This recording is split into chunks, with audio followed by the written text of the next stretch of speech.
Tangail highway মাঝে মাঝে হচ্ছে যে জ্যাম হচ্ছে, আবার হচ্ছে জ্যাম ছাড়তেছে। একবার চন্দরা এখান থেকে 7 কিলোমিটার, জানি না গাজীপুর যেতে আর কতক্ষণ সময় লাগবে। তো জ্যাম থাকলে তো সময় তো আরও লাগবেই। এখন পর্যন্ত 263 কিলোমিটার রাইড করছি, আর চন্দরা এখন থেকে 7 কিলোমিটার।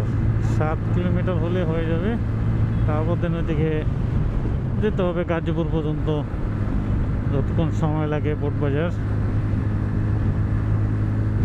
দেখেন রাস্তা এভাবে থাকলে তো সময় লাগার কথা না, বাট বাস পেছনে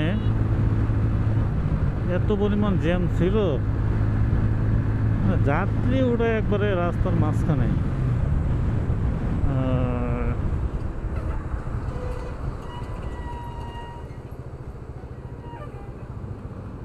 বালির ট্রাক এখন ঢাকা দিছে, কিছুদিন আগে মাঝে মাঝে ঢাকা দেয় না, এত পরিমাণ বালি রাস্তায় পড়ে।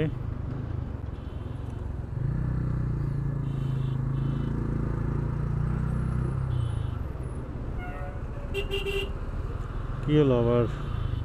ভালো লাগতেছে না এত জ্যামের প্যারাই, একটু স্বস্তিভাবে যাবো।